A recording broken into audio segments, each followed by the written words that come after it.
All stand. Well, yes, sir, yes, sir, yes. This armed court is now open, sitting for the dispatch of his business. God save the state in this armed court. The Honorable Bill Davis of Guilford County Judge presiding may be seated. Please remain quiet. Thank you very much, Sheriff, and good afternoon, everyone. Ladies and gentlemen, this courtroom this afternoon is for first appearances for folks who've been placed into the jail within the last day or so. If you're here in connection with a specific case, when you see that person come up on the screen here, I'll ask that you come forward and come to one side or the other depending on what your position is in connection with that case. What I mean by that is this. If you're here to speak in support of a person who's in jail, or maybe you just want to show that you're supporting them, or maybe you want to ask that they be released from the jail, something like that, then I'll ask that you come forward and come to the table here to your right. If you'll have a seat at that table, that does two things. First of all, there's a camera there, so the person in the jail will be able to see you and know that you're here supporting them.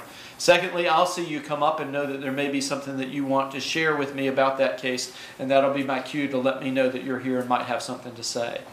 On the other hand, if you're here in opposition to the person who's in custody, maybe you want to speak and ask that they stay in the jail for one reason or another, perhaps you're the victim of a crime, something along those lines. When you see that person come up on the screen, I'll still ask that you come to the opposite side to the left where the district attorney is. Will the district attorney for this afternoon please raise a hand?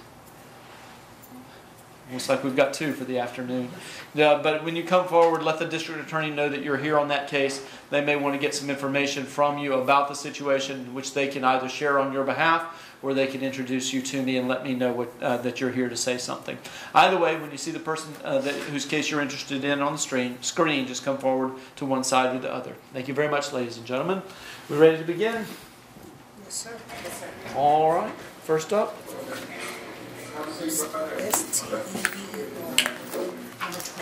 Number 20.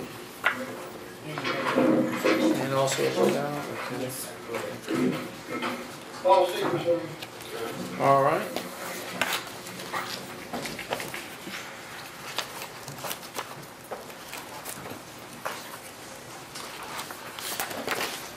Good afternoon, sir. You're in court today on, looks like 3 charges. One charge, two charges of possession of a gun on educational property. Each of those is a Class I felony. Each of them carries a maximum punishment up to 24 months in custody. And then one charge of communicating a threat. My docket doesn't have the rest of that charge description. Can the district attorney please tell me the full charge for that add-on item? Communicate a threat of mass violence. Mass violence. And what class is that offense, please?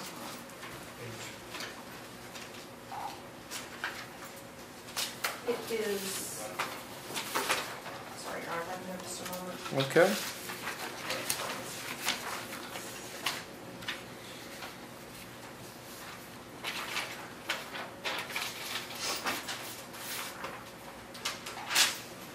While she's checking on that, I'll go ahead and tell you, sir, that you have a right to remain silent. Anything that you say during this hearing can be used against you by the prosecuting attorney. It's a Class H felony. All right. That communicating threat of mass violence is a Class H felony, carries a maximum punishment up to 39 months in custody. You have the right to be represented in these cases by an attorney. I see that you've completed an affidavit asking for a court-appointed attorney, but I see Mr. Bryson's also here and has come up on this case. Mr. Bryson, are you entering an appearance at this time? Yes, I have made a limited appearance in district court at this time. All right. So, is it pronounced Steber? Yes. Steber? Mr. Steber, it appears that there is an attorney here on your behalf that may have been retained by your family. Are you going to continue with the services of the attorney who's present in the court, Mr. Bryson, or are you asking to go forward with your affidavit requesting appointment of counsel? Are you accepting this attorney's services as your attorney? Yes, that's all right. All right, then we'll note Mr. Bryson's appearance in court for this case and will not address the affidavit on behalf of Mr. Steber. I'm going to get some additional information, sir, and I'll speak to you further before we conclude. District Attorney? Thank you, Your Honor. Your Honor, this is still very much a preliminary investigation. What we know so far is that Mr. Steber purchased 2 guns. Whether or not those guns were purchased legally or illegally is still being determined. Those were just purchased over the weekend. He was interviewed, a report was made, those guns were discovered. He was interviewed by law enforcement officers with the High Point Police Department. He told officers that he definitely had a plan, something that he had been thinking about since at least Christmas of last year, and that he was not going to be an outcast any longer at High Point University, where he was a student. He had been a student there for just 13 to 14 days, and he was going to be rushing a fraternity, and that if he must get into at least a fraternity, didn't care which one, and he definitely had a plan and had been researching. Said that if his roommate got into a fraternity and he didn't, he had a plan to kill his roommate and himself. He came to North Carolina to go to school because it was easier to get guns in North Carolina than other states. And he had been recently watching videos of the Charleston mass shootings down in South Carolina and other mass shootings so that he could learn what to do and what not to do as it related to mass shootings. I don't want to go really much further into what we know at this point. I just wanted the court to be aware of enough information of how dangerous we believe that Mr. Steber is if he's released. Some of the conditions that we would ask for, Your Honor, is for him to have a mental health evaluation. At this point, I think what is commonly referred to here is the MHAT through the Mental Health Associates of the Triad. That he does not have any prior criminal history. I can report that, and that he, if he is released at any point, that he not have any access to the internet. There are private GPS monitoring, electronic ankle monitoring services that we would ask that he be required to do. That he also surrender his passport. When he was served with this most recent charge of the communicating a threat of mass violence, he was already asking if and when he could leave the state and if he could leave the country. He spent last summer or last fall in Germany, so he does have the means and access to leave the state and the country. So we do have concerns about that. And of course also not to go to High Point University, although he has been expelled from the school and banned from the school, and not go to any other educational property.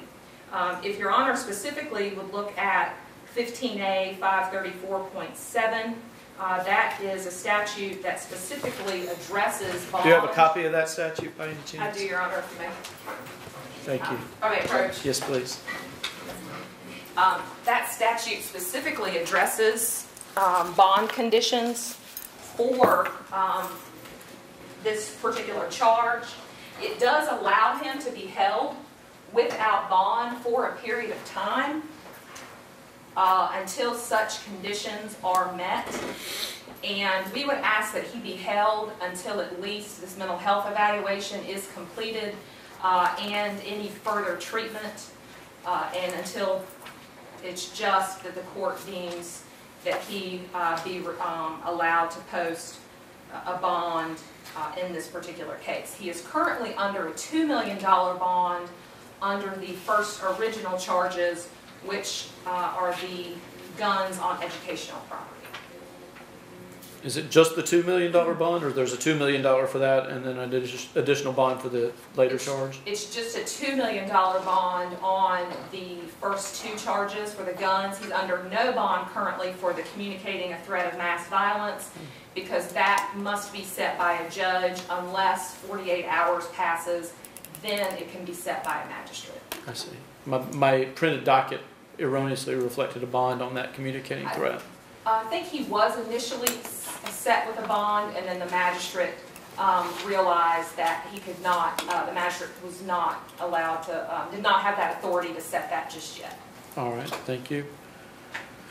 And court date? Court date will be November 1st. Yes, November 1st in courtroom 3C. Thank you. Let me review the statute that you provided to me just briefly to refresh my recollection.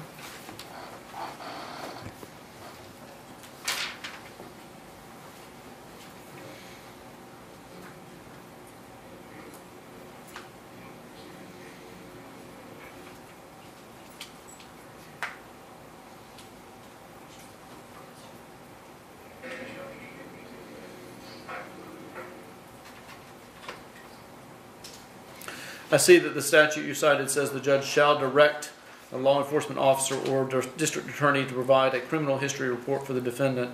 Some additional things related to that. You've stated that your information is that there is no prior criminal record. Is that correct? That's correct, yes, Your Honor. I had someone from my office run a complete DCI criminal record check, and I'm sure court services probably did the same thing, and we did not locate any prior criminal history.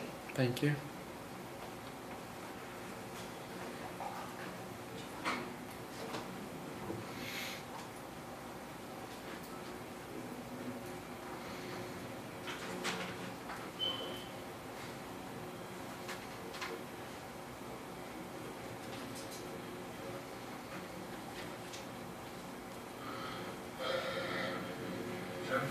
All right, thank you. Anything additional from court services? Your Honor, I'll just add that we were able to verify his address with his dad, the address that he has in Boston. He states he's never been employed, and they did verify that he attends or attended High Point University. All right, thank you. Mr. Bryson. Your Honor, first of all, I'll tell the court seated next to me is Mr. Steber's father, Mark, who traveled here from Massachusetts for the evening this morning. Obviously, very concerned about the situation. I think this is clearly every parent's worst nightmare. His mother is actually in the United Kingdom right now. We are. They're very interested in I'll pause you 1 second. Mr. Steber, your attorney is speaking to me. Can you hear him? Not very well. Can you just move that microphone? I got the sense maybe he wasn't hearing the arguments or information you were presenting. I previously introduced your father to the court and indicated that he was here and traveled from Massachusetts to be here for you. He's obviously very concerned about his son and would like to see him and moved to a more therapeutic environment. It is obviously his desire that he be able to seek his release and take him back to the state of Massachusetts. I do think that in formulating conditions of pretrial release, one of the things the court needs to be aware of that Mr. Steber's only connection was to the state of North Carolina was through High Point University, and if he has in fact been expelled, he has no real basis to reside in the state of North Carolina any further. Parents do have resources and can take him to Massachusetts and provide treatment facilities for him. The state is correct. He has no age, 19 years old, no record. There's nothing like this in his history.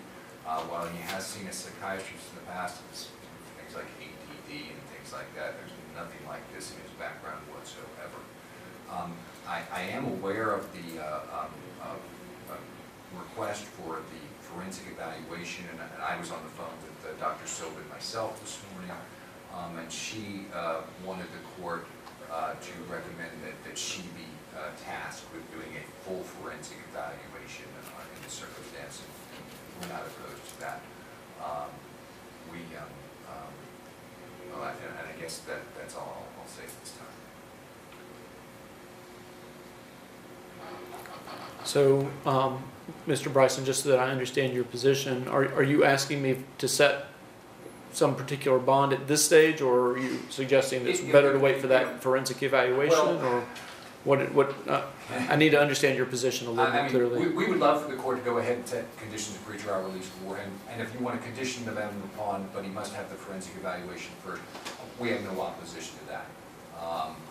I understand the situation and understand if the court might want to wait until the forensic evaluation is done, but obviously we have parents that have traveled a long way and want to get to this sooner rather than later. Right, I understand. Thank you very much. In this matter, for purposes of addressing pretrial release, I'm going to direct that the current bond of $2 million on the gun on educational property charges will remain the same. As to the communicating threat of mass violence under 15A-534.7 A1. It's my determination that the immediate release of the defendant would pose a danger of injury to persons, and that the execution of an appearance bond will not reasonably assure at this time that such injury will not occur. Therefore, will direct that he remain under a hold for that specific charge for a reasonable period of time for further determination of the conditions of pretrial release. In this instance, I'm going to direct that that reasonable period of time be not greater than 10 days from today's date. In the meantime, we'll direct that there be a forensic evaluation performed by Dr. Kim Sobin. The other conditions that were requested by the state, I'm not going to address at this time in light of the hold, and those can be addressed at any further future addressing of the bond conditions. And so, because I've limited that hold period for up to 10 days from today's date, direct that the matter be placed back on the first appearance and bond calendar for September 6th. And of course, if the parties believe that it's appropriate to address it earlier than that, they can place it back on a calendar at an earlier stage, but not greater than that 10 days for the hold. May I communicate one thought to Mr. Steber? You may. Mr. Steber, I'll be over just a little bit to come talk to you. Okay? Thank you, sir. All right, and Mr. Steber, your court date is currently set for November the 1st in courtroom 3C at 8:30 in the morning. In North Carolina? Yes, sir. High Point, North Carolina, courtroom 3C. All right. Thank you. Thank you.